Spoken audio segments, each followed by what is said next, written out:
नमस्कार, माझं नाव करिश्मा माने. मानेज रेसिपी मध्ये आपल्या सर्वांचं स्वागत आहे. आज मी तुम्हाला मटन रस्सा ची रेसिपी दाखवणार आहे. चला तर मग आपण रेसिपीला सुरुवात करूया. तर आपल्याला मटन रस्स्यासाठी साहित्य लागणार आहे. तर मी इथे अर्धा किलो बोकडाचं मटन घेतलं आहे. ते स्वच्छ 3-4 पाण्याने धुवून घेतलं आहे. 2 टोमॅटो लागणार आहेत आपल्याला. तेल लागणार आहे. खोबरं आणि कांद्याचं वाटण करून घेतलं आहे 1 वाटी. आलं लसूण पेस्ट 1 चमचा घेतला आहे. चवीनुसार मीठ, 2 मोठे चमचा काळं तिखट घरचं घेतलं आहे. हळद अर्धा चमचा, गरम मसाला अर्धा चमचा घेतला आहे. 1 चमचा मटन मसाला घेतला आहे आणि 2 चमचे कोथिंबीर पेस्ट घेतली आहे. चला तर आपण रेसिपीला सुरुवात. तर हे 2 टोमॅटो आपण मिक्सरला फिरवून घेणार आहोत. चला तर मग आपण कुकर तापवण्यासाठी ठेवलं होतं आणि आपला कुकर छान तापला आहे. तर मी यामध्ये 5 चमचे तेल ओतत आहे. तेल आपलं छान तापलं आहे. तर आपण हे कांदा खोबऱ्याचं वाटण घालूया आणि त्याला असं मिक्स करून घेऊया छान असं.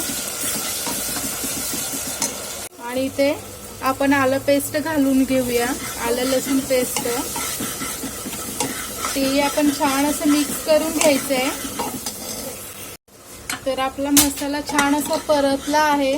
तर आता आपण यामध्ये 2 टोमॅटोची प्युरी घालणार आहोत.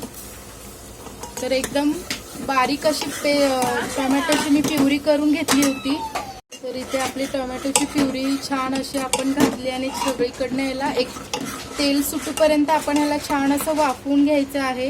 कुकरचं झाकण लावून मी वाफवून घेणार आहे. आपण एकदा झाकण उघडून बघूया. याला छान असं तेल सुटत आहे, तुम्ही बघू शकता मसाल्याला.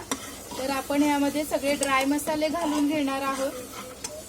इथे बघू शकता मी सगळं मटन मसाला, घरचा काळा मसाला आणि गरम मसाला हे सगळे यात मिक्स करून घेत आहे. सगळे ड्राय मसाले घालून घेते आणि छान असं याला एकदम मिक्स करून घ्यायचे आपल्याला. अजून परत एकदा तेल सुटूपर्यंत आपल्याला झाकण लावून वाफवायचंय. आणि त्यासोबतच कोथिंबीरची पेस्ट घालत आहे मी. त्यालाही छान असं मिक्स करून घ्यायचे आपल्याला आणि झाकण लावून मंद आचेवर. आणि त्यामध्ये आपण हळद घालणार आहोत. तर छान असं मिक्स झालं आहे आणि आपल्या मसाल्याला छान असं तेल सुटत आहे, तुम्ही बघू शकता. असं छान तेल सुटलं आहे. मीडियम हीटवरच ठेवून हा मसाला पूर्ण छान असा भाजून घेतला आहे. तर आता मी यामध्ये पूर्ण मटण घालून घेत आहे. आता चवीनुसार मीठ घालणार आहे मी यात. आणि छान असं ह्याला मिक्स करून घ्यायचंय आपल्याला परत एकदा.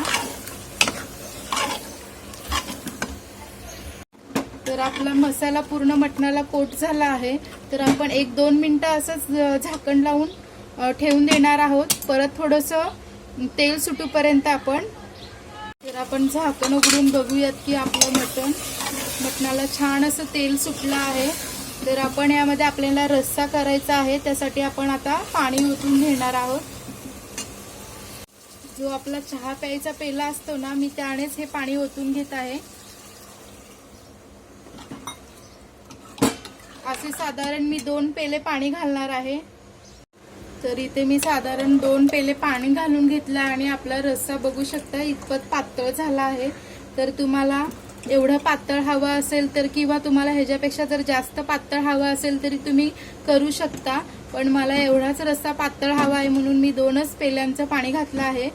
आणि आता याला आपण झाकण लावून मटण शिजण्यासाठी ठेवून देऊया. झाकण लावल्यानंतर आपण 1 शिट्टी झालं की लगेचच आपण गॅस बारीक करणार आहोत. 10 मिनिटं मंद आचेवर हा मटण शिजून देणार आहोत.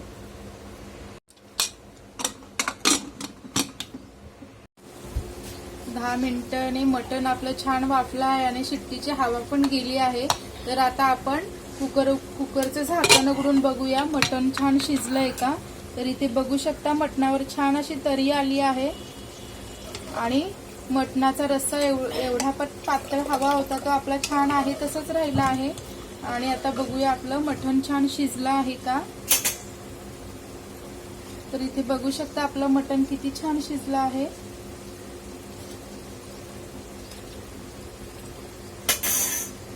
तर ही रेसिपी कशी झाली आहे मटण रस्सा ही रेसिपी, तर मटण रस्सा रेसिपी कशी झाली कमेंट बॉक्स मध्ये मला जरूर सांगा।